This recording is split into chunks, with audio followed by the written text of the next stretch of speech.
So dalawang partners, si K at si S. They agreed to distribute yung profits and losses based daw, una muna first bullet, so based dun sa interest, and followed by dun sa salaries and yung remainder natin. So again, so sabi ko nga, kapag income distribution table tayo, dapat susundan natin kung ano yung according to ranking, yung based dun sa agreement. So una muna, yung interest natin, followed by salaries, then yung remainder.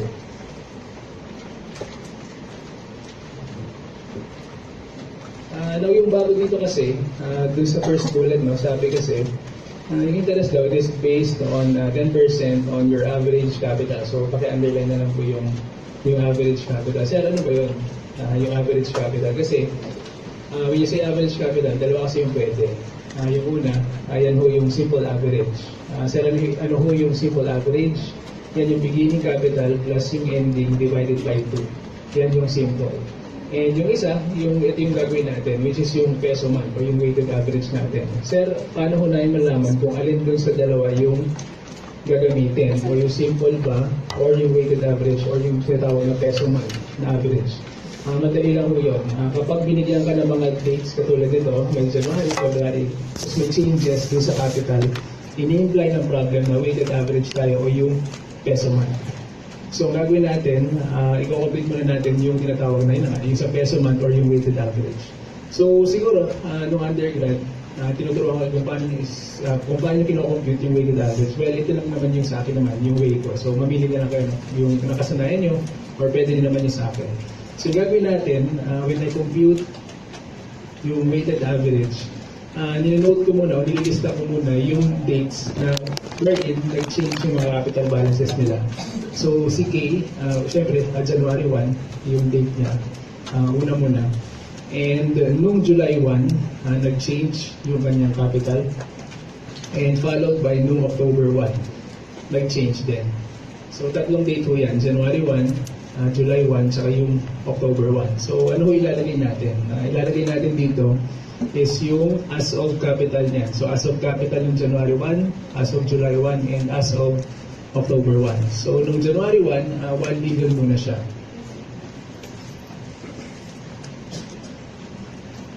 Then nung July 1, nag-withdraw daw siya ng 200,000. So as of July 1, ati 1 million less yung 200,000. So naging 800,000 na.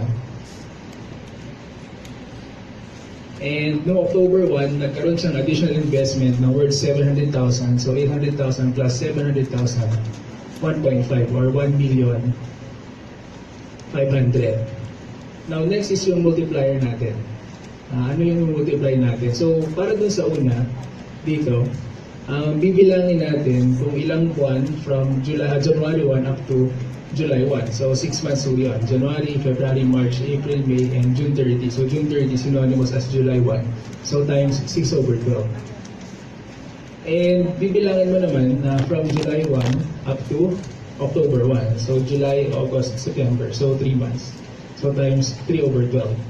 And finally, dito sa dulo, para hindi ka na magbilang, yung trick dito kasi, dapat yung numerator mo, always yun mag-equal sa 12. So 6 plus 3, 9 na ho yun. So 12 minus 9, 3. So kung ayaw mo maniwala sa akin, sige magbilang tayo. So simula October, no? So syempre at the end of the year, December 31 ho yun. So October, November, December. So 3 months. So times 3 over 12.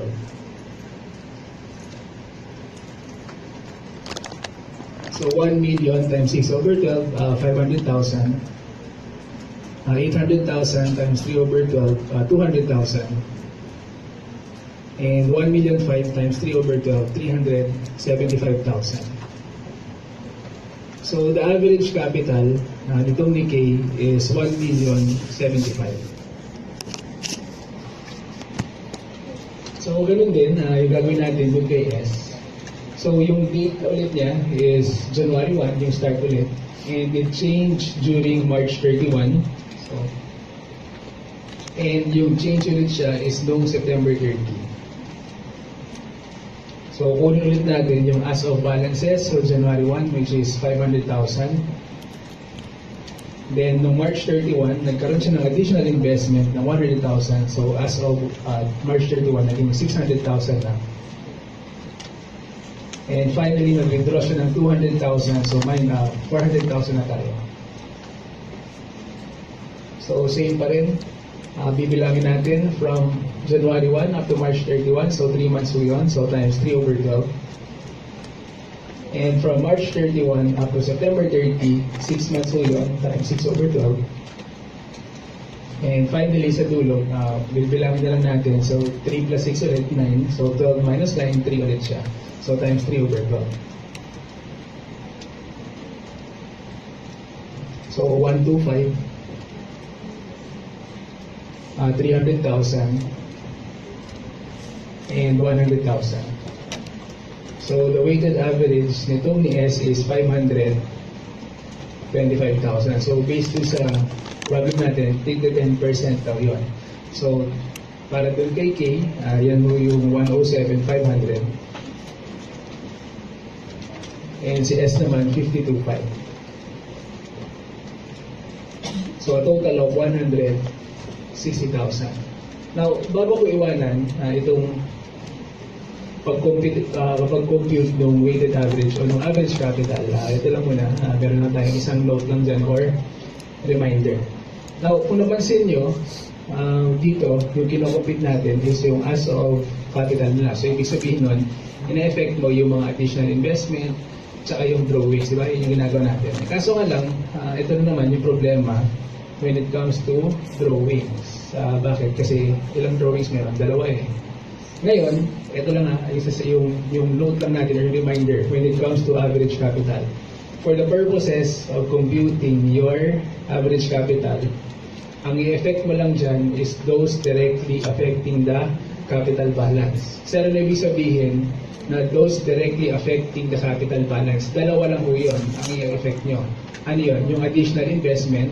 Sir, bakit? Kasi directly affecting capital yun. Kasi pag nagkakaroon ka ng additional investment, diretso credit sa capital kagad yun. So, directly affecting capital balance siya. And pagdating nyo sa drawing, alin doon sa dalawa ang directly affecting yung capital, which is yung permanent.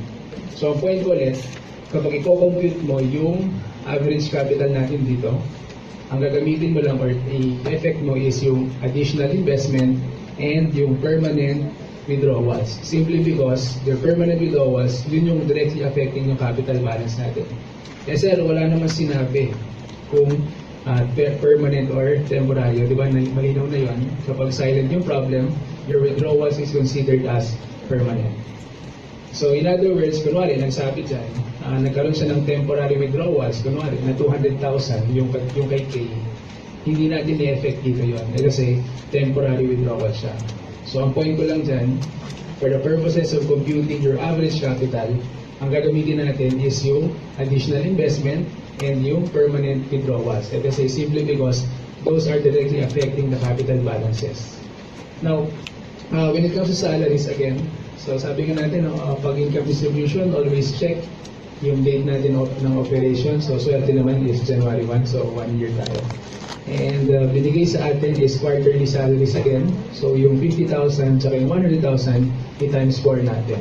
So 50 times 4, 200,000.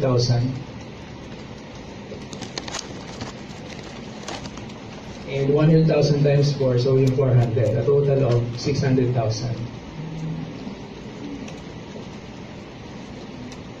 As for the remainder, buti na lang binigay na sa atin. So dun sa last sentence after dun sa table, binigay na sa atin kung magkano yung reported net income ng buong partnership. So which is 1 million. So from here, pwede natin i-compute yung tinatawag na remainder. So 1 million less 600 less 160, 240. Yung ating remainder. So based doon sa agreement, hahatiin daw siya ng 3:2. So times 3 over 5, 2 over 5 tayo.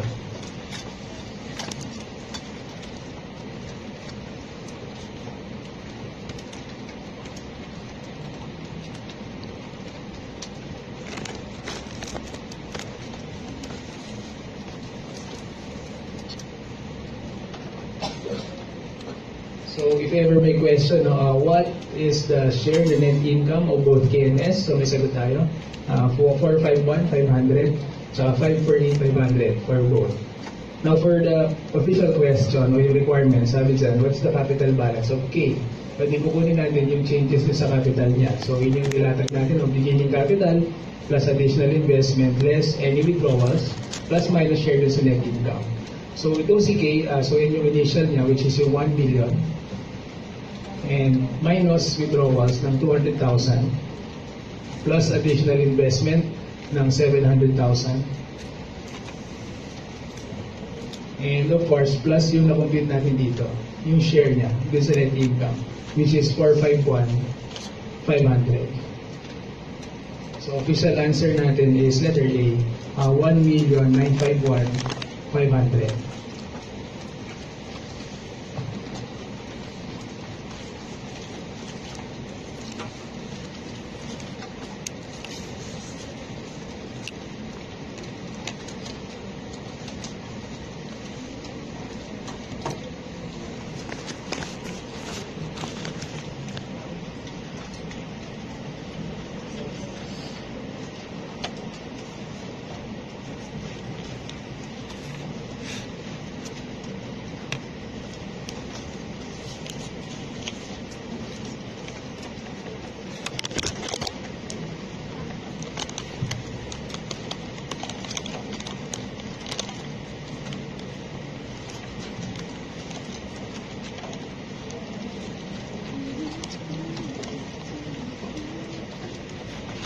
Okay, so number 4, ano ho yung bago doon sa next problem natin? So, be mindful again sa date. So, paki-underline, no? Ang start na operation mo is on July 1. So, hindi na siya yung January 1. So, anong reminder natin dyan? Or yung warning? When it comes to hindi at the start of the year, diingatan natin yung interest and salaries kasi definitely ito ipo-prorate natin. So, arrangement ulit, dun sa income distribution table, as follows, they agreed. Mauna ulit yung interest, followed by salaries, bonus, then yung remainder natin.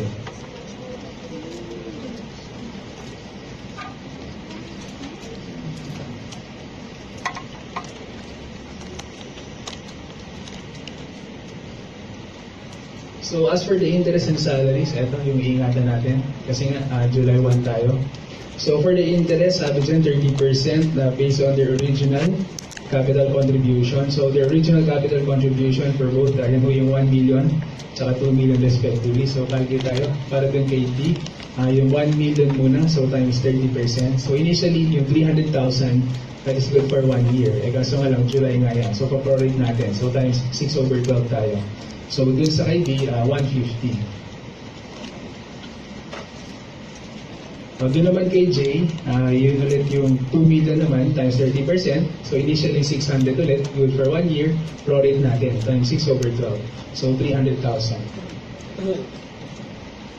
So a total of 450. As for the salaries, pakibilugin na lang or underline, monthly salaries yung binigay sa atin. So of course, hindi siya times 12 kasi na 6 months lang tayo, so times 6 lang tayo. So yan ho yung 20 times 6 tsaka 10 times 6. So 120 and 60,000.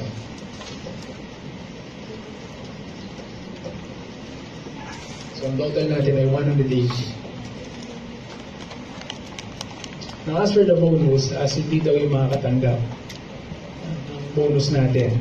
So the bonus is computed as follows. So it is 20% daw of net income after interest, salaries, and yung bonus natin. So, plot muna natin yung formula natin. So, the bonus is 20% of net income. So, ano na lang, kasi pinigil na po yung net income generated naman po sa last sentence.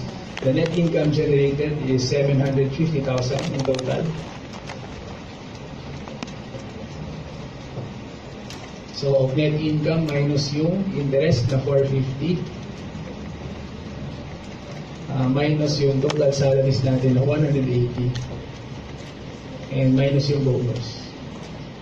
So, simplify muna natin ulit.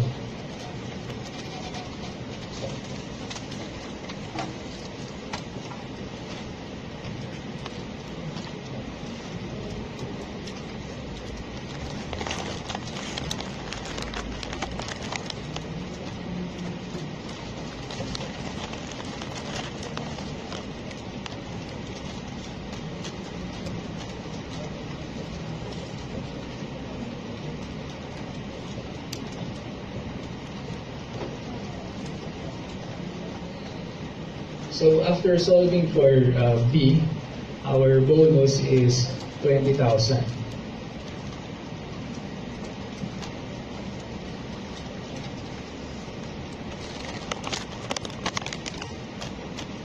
So from there, pwede natin makompute yung remainder. So 750 less 20 less 180 less 450, ang remainder natin is 100.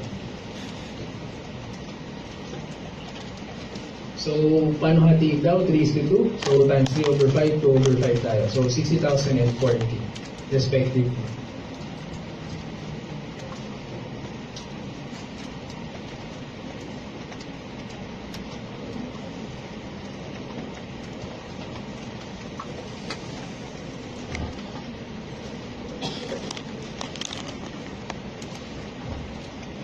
So for number 1, what is the share the net income will be? So official answer natin is letter C, 350,000.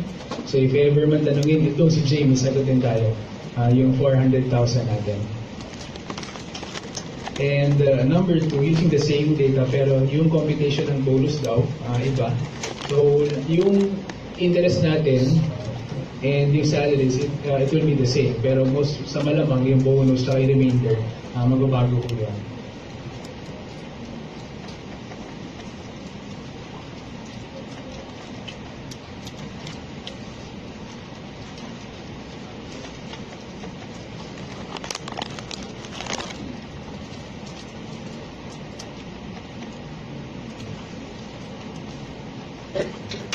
So based this second requirement now, sabi daw yung computation this time ng bonus, it is net income after yung interest, salaries but before yung bonus. So ibig sabihin nun, hindi na natin kailangang ibawas yung bonus natin. So our bonus is 24,000.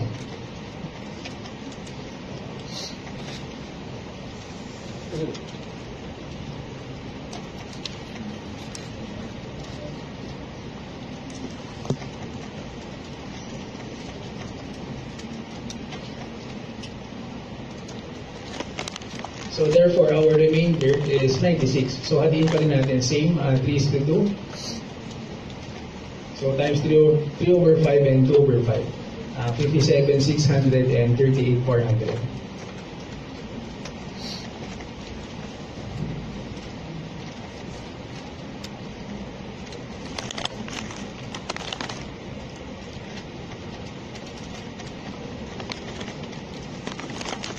So this time naman, ang question is si Jay naman, magkano yung share niya sa net income. So official answer natin is letter B, 398,400. And if ever si D tatanungin, so may sagot din tayo, 351,600 naman. So as for the last problem, ito medyo special ng konti.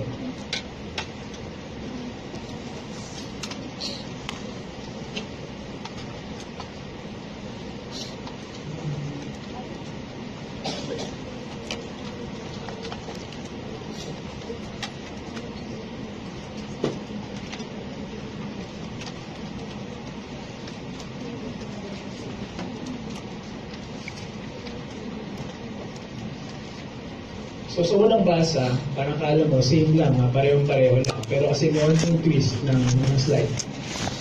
So two partners, S&D.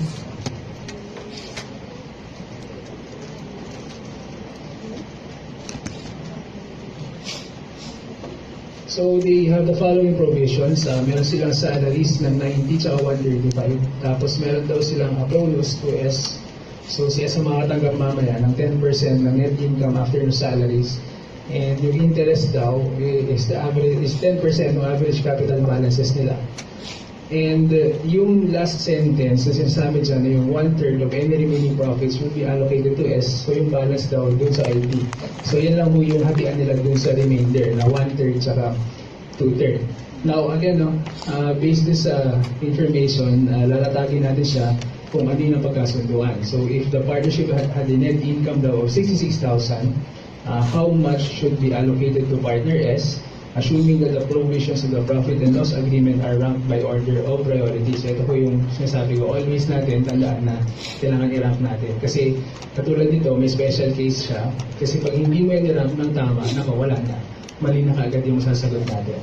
So in this case, mauuna daw yung salaries. So based dun sa information, salaries muna, followed by interest, and then bonus, tapos yung remainder. So parang usual lang na ginagawa natin, so ilatag lang natin. Salaries niya which is 90,000, tsaka yung 135. So a total of 225,000. And as for the interest daw, naka-base daw siya dun sa average capital. So binigay naman sa atin. So calculate na lang, 60,000 times 10%.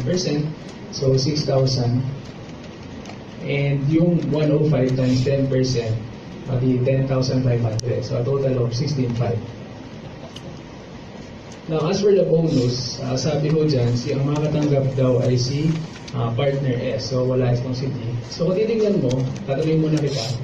Magkakaroon ba ng bonus ito? Si S, initial reaction, yes sir. Bakit? Kasi net income eh. Diba sabi ko na, dalawang klaseng case ang pwede kang mangyari na hindi ka na magpakompute ng bonus. Ano yung una? Kapag net loss. Initially kasi, net income muna.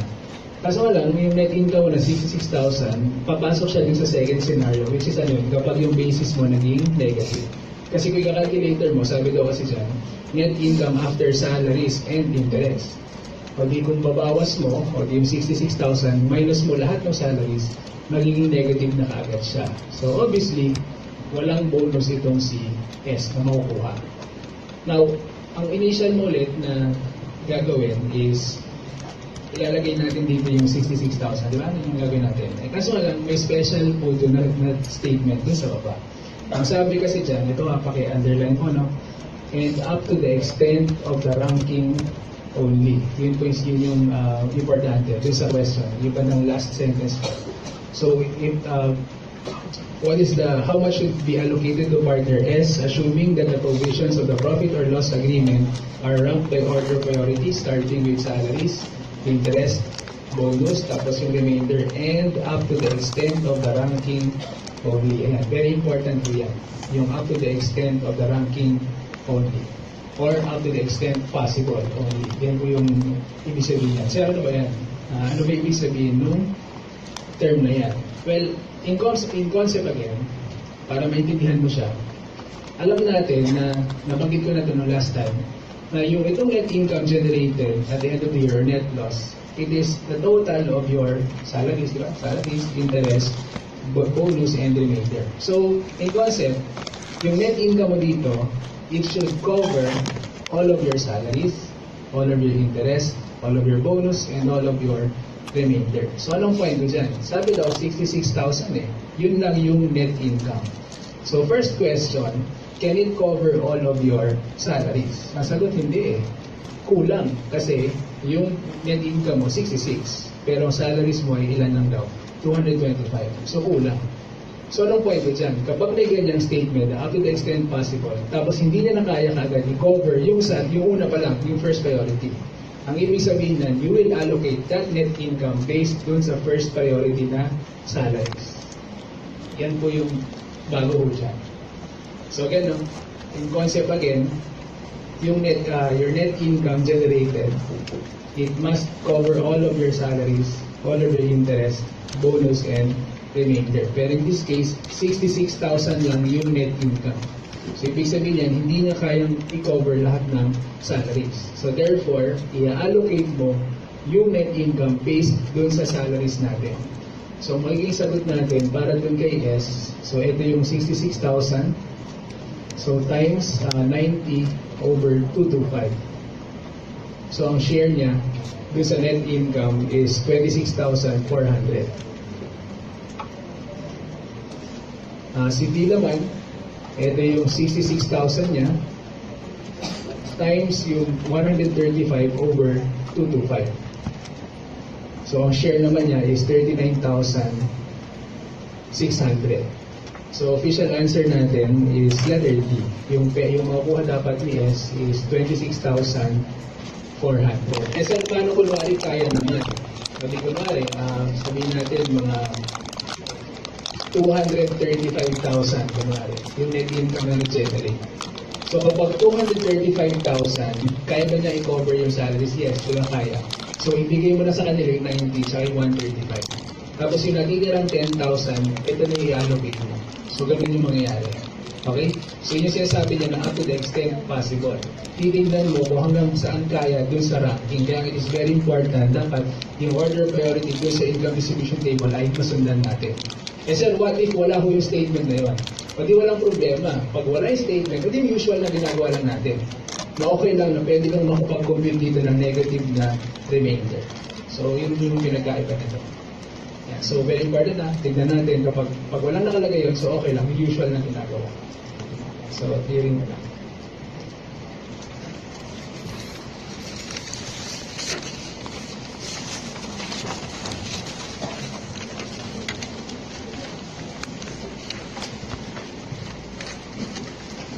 So for theory, number 1, which of the following transactions shall not affect the capital balance of a partner? So check natin isa-isa.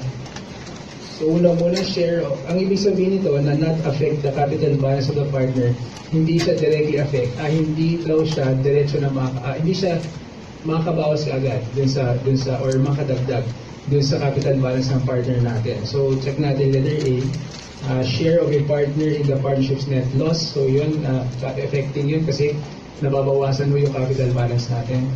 So letter B, receipt daw ng bonus of a partner from another partner based on the agreement. It still affects the capital balance kasi it increases yung capital balance or it may decrease also the capital balance. So yung letter C, sabi dyan, advances made by the partnership kay partner. Ayan. Sir, ano po yan, yung advances? Well, ang advances niyan, yan po yung loan ng partner natin o yung loan to partner or loan from or in general, yung loan natin. So yung official answer is letter C kasi yung loan balances na yan, hindi naman diretso nakaka-apekto yan doon sa capital balance ng partner natin. So letter D, confirm lang natin. So additional investment, yes, it increases yung capital balance ng partner. So again, for number 1, letter C.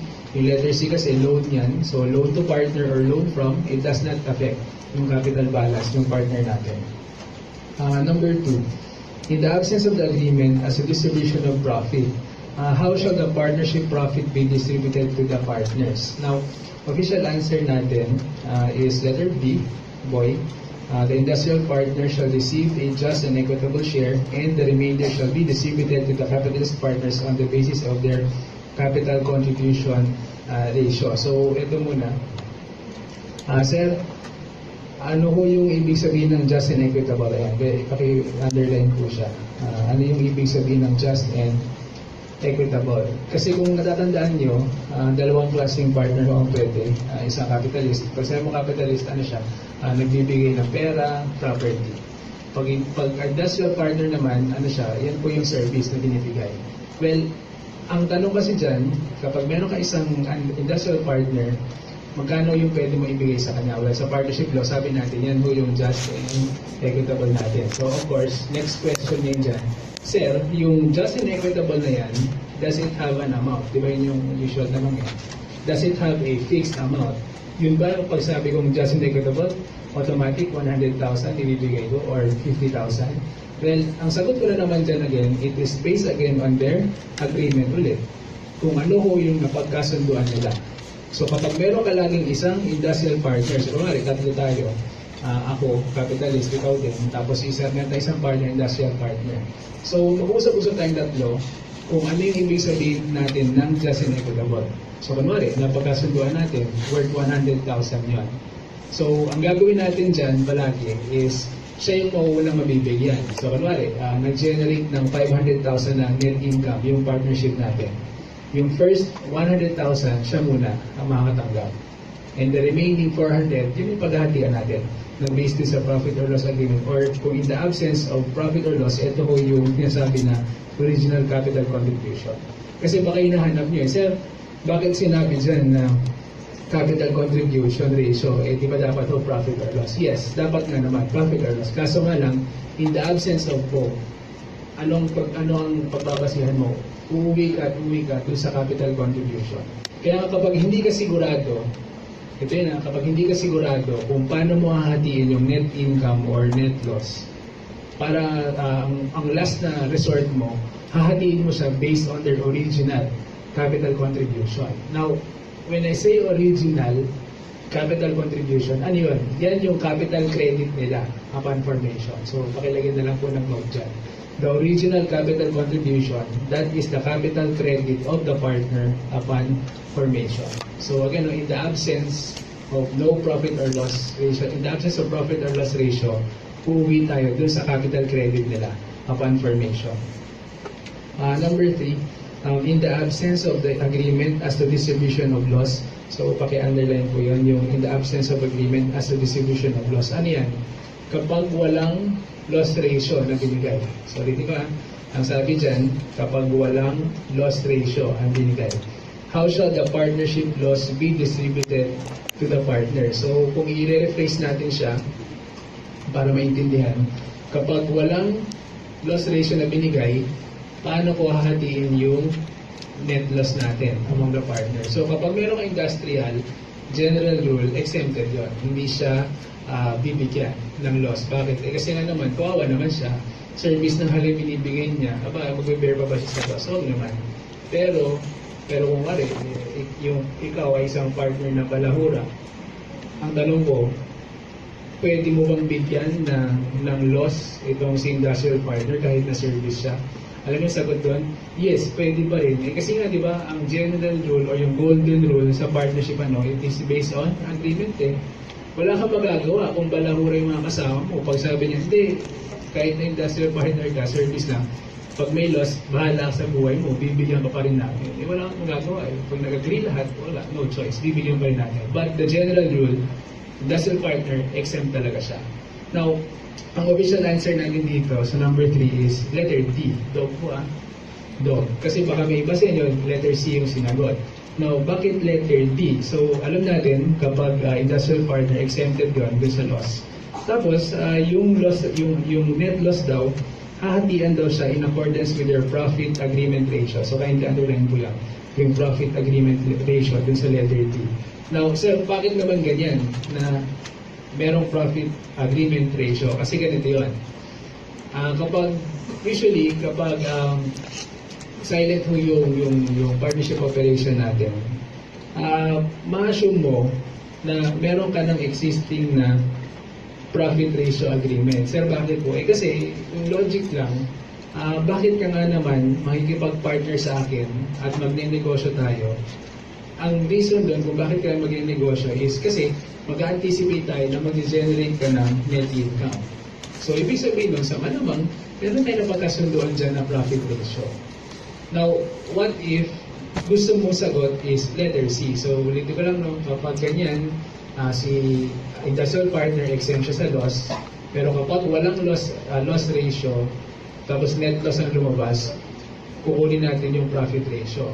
Now, what if yung gusto mo yung letter C? Ano yung pinagkaiba din sa letter C? Yung net loss, pinaghatian siya ng alin sa original capital contribution. Now, ano yung information na ang best answer is letter C? Dapat sasabihin doon sa taas, in the absence of both profit or loss ratio. Yun yung letter C na sagot. So again, para letter C yung sagot, dapat yung sasabihin sa taas, in the absence of both profit or loss ratio. So letter C tayo. Pero ito kasi, sinabi lang loss ratio. So assume natin, meron tayong profit ratio. So gamitin natin yung profit ratio natin. Last, number 4. Which of the following will decrease the capital balance of the partner? So, ang official answer natin is letter C, of course, yung drawing account. Kasi, yun na nga, it decreases o binabawasan lang yung capital balance. Yeah, so, next meeting na lang yung resolution kasi medyo